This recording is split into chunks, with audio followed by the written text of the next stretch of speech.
Welcome everyone to History Gone Wilder, part of Half History Will Travel. I am your host, the Wilder Historian, and I wanted to share with you one of my favorite inaugural addresses, Thomas Jefferson's first inaugural address. I'll be reading excerpts and then explaining or putting into context what he meant by certain phrases. Keep in mind that Jefferson had just won a grueling election where Jefferson and Adams's representatives lambasted one another on the campaign trail. So we see Jefferson as the newly elected president, attempting to bring together the country after what some historians call the dirtiest presidential election in American history. I hope you enjoy this analysis.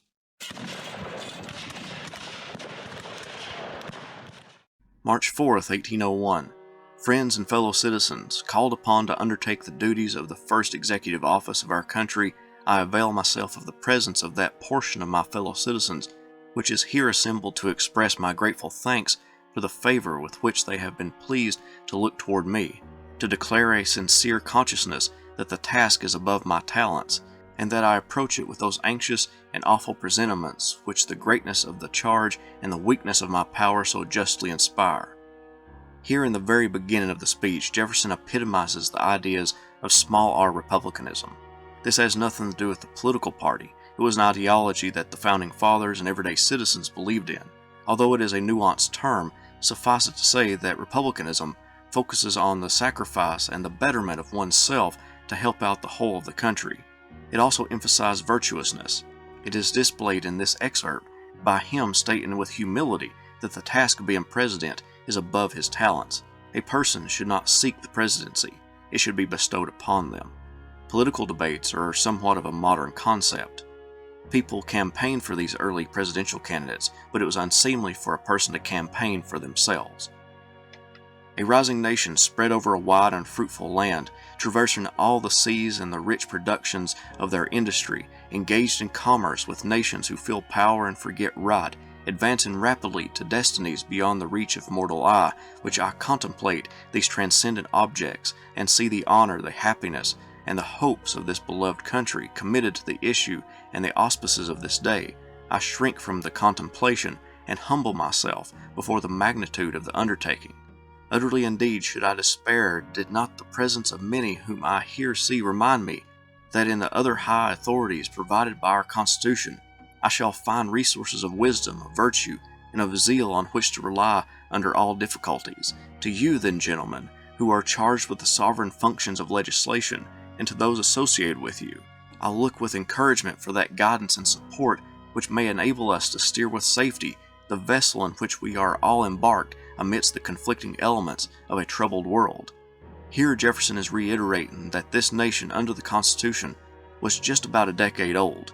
Compared to other countries around the world, the United States was an infant, but Jefferson had high hopes for this new nation and its abilities to navigate through this, as he says, troubled world.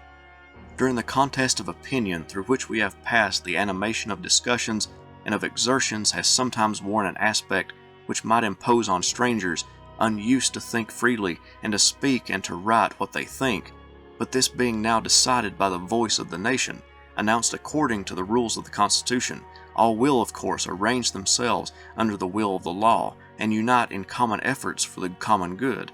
All too will bear in mind this sacred principle, that though the will of the majority is in all cases to prevail, that will to be rightful must be reasonable, that the minority possess their equal rights, which equal law must protect, and to violate would be oppression.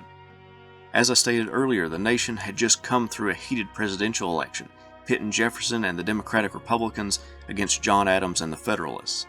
He calms the fears of the Federalists by telling them that even though they lost and the majority rule placed him as president, that the minority still possess equal rights that will not be infringed upon by his administration. Let us then, fellow citizens, unite with one heart and one mind. Let us restore to social intercourse that harmony and affection without which liberty and even life itself are but dreary things. And let us reflect that, having banished from our land that religious intolerance under which mankind so long bled and suffered, we have yet gained little if we countenance a political intolerance as despotic, as wicked, and capable of as bitter and bloody persecutions. During the throes and convulsions of the ancient world, during the agonizing spasms of an infuriated man, seeking through blood and slaughter his long-lost liberty, It was not wonderful that the agitation of the billows should reach even this distant and peaceful shore, that this should be more felt and feared by some and less by others, and should divide opinions as to measures of safety. But every difference of opinion is not a difference of principle. We have called by different names brethren of the same principle. This excerpt means much more when you understand that the presidential election of 1800 was known as the Revolution of 1800, a revolution with no bloodshed, which was revolutionary. George Washington stepped down as president after 2 terms. Then John Adams became president.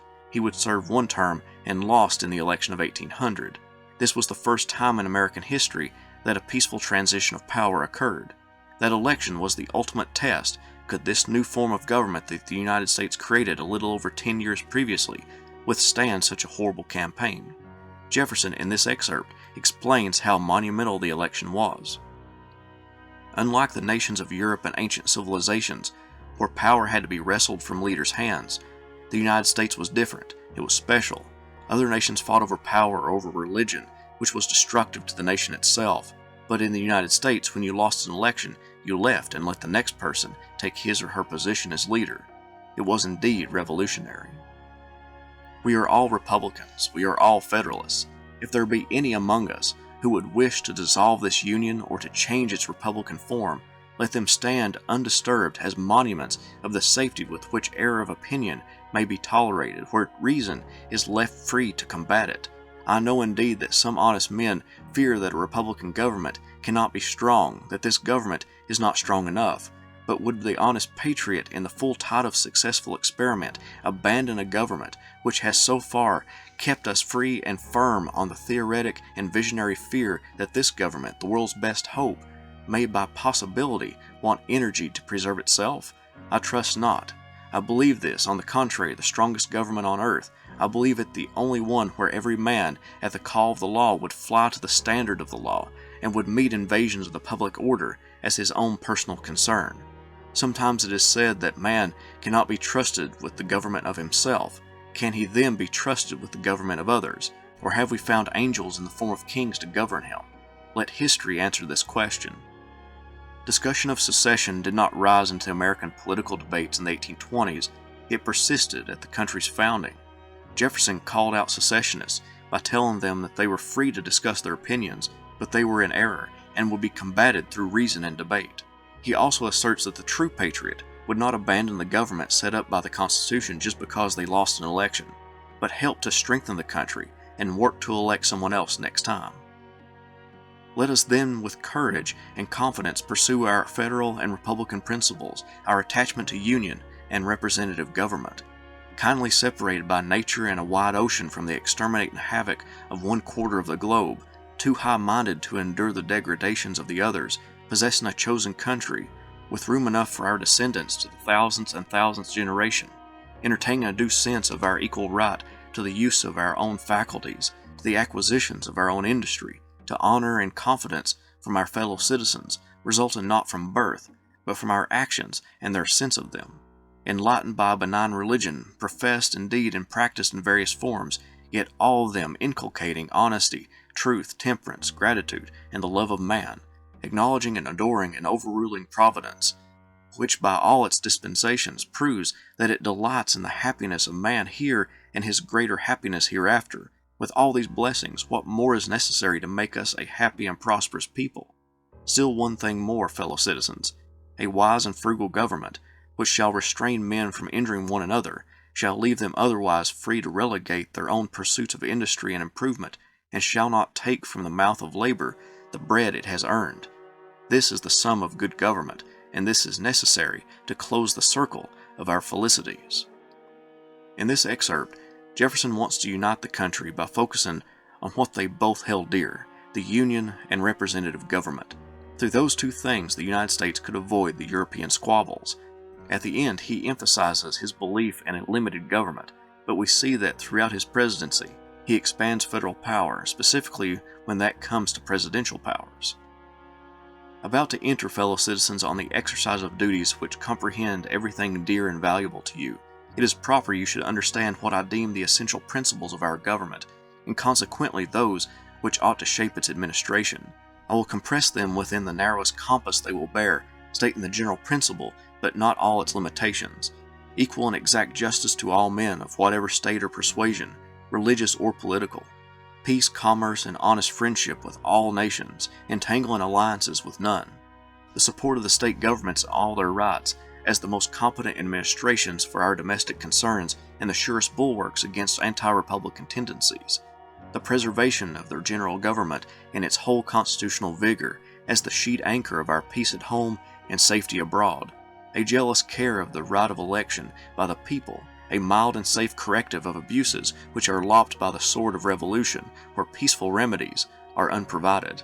Absolute acquiescence in the decisions of the majority, the vital principle of republics, from which no appeal but to force, the vital principle and immediate parent of despotism.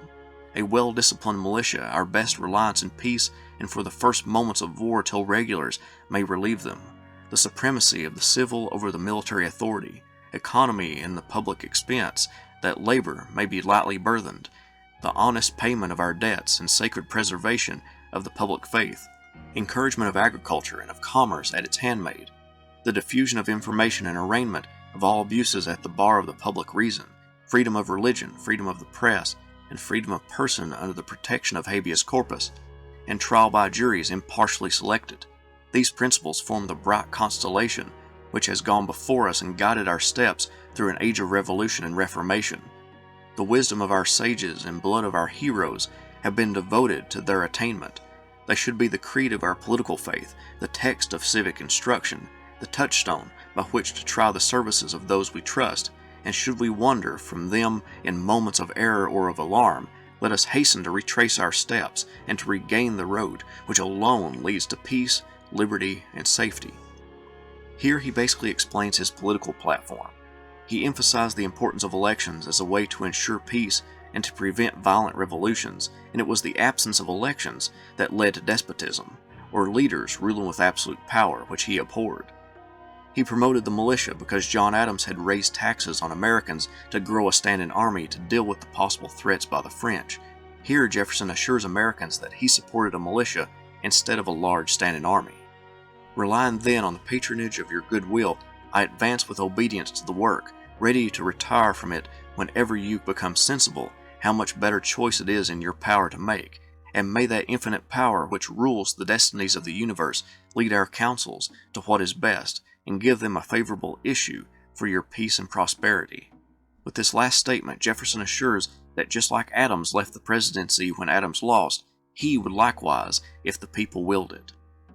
This inaugural address stands as one of the most important because of the reasons I laid out. The election and peaceful transfer of power was a revolutionary moment in world history, not just American history.